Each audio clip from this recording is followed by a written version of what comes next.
এই black আফ্রিকানরা normally আফ্রিকাতেই বেড়ে উঠলেও তারা সবাই কিন্তু এখন আফ্রিকাতে নাই। একটু হিস্ট্রি যদি ঘাঁটি, তাদের অনেকে বিভিন্ন সময়ে সাউথ আমেরিকা, নর্থ আমেরিকা এবং ইউরোপে এসে সেটল হয়েছে। তারা ইউরোপে আমেরিকা এসে সেটল হইলেও তাদের রুট কিন্তু সেই আফ্রিকানই।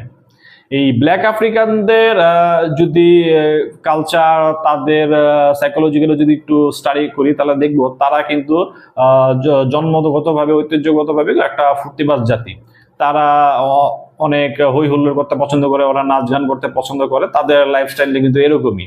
তো তারা যদি ইউরোপে এসে সেটল হয় কিংবা লাতিন আমেরিকা অথবা নর্থ আমেরিকা এটা সেটল হয়, তাদের মধ্যে কিন্তু এই তাদের ডিএনএ এর মধ্যে কিন্তু এই নেচারটা কিন্তু থেকেই যায়। তারা কিন্তু এই যদি ফুর্তি করতে পারে বেশি বেশি, তাদের মধ্যে মানে তারা কিন্তু করতে করতে ভালো থাকে এবং তারা কিন্তু চায় যে ওরকম একটা লাইফে তারা লিড করবে। এখন আমরা যদি তাদের লাইফস্টাইলে যদি আসি, আফ্রিকানরা কিন্তু ঐতিহাসিকভাবেই তারা অনেক দরিদ্র অবস্থার মধ্যে থাকে এবং আফ্রিকান যারা এই ইউরোপ কিংবা আমেরিকা এসে সেটল হয়েছে, তারাও কিন্তু এই ইউরোপ আমেরিকাতে খুব ভালো আছে তা কিন্তু না, তারাও কিন্তু অনেক দরিদ্র অবস্থার মধ্যে থেকে বড় হয়। এই যে ফুটবলারদের কথা বলতেছি, তারাও কিন্তু দরিদ্র ঘরেই জন্ম নেয়, সেখান থেকে কিন্তু অনেক অর্থ কষ্টে বড় হয়। তাদের ট্যালেন্ট থাকার কারণে তারা এই অনেক হার্ড ওয়ার্কিং এর মাধ্যমে তাদের স্কিল গুলোকে কাজে লাগায় কিন্তু তারা এইরকম একটা স্টেজে আসে। বাট তারা যখন একটা ভালো স্টেজে আসে, তারা যখন একটা বিগ টিমের চান্স পায়, তারা যখন বিগ স্টেজে পারফর্ম করে, একটা স্টারডম পায়, এরপর থেকে কিন্তু তাদের মধ্যে একটা চেঞ্জ আসা শুরু করে। কি চেঞ্জ আসা শুরু করে?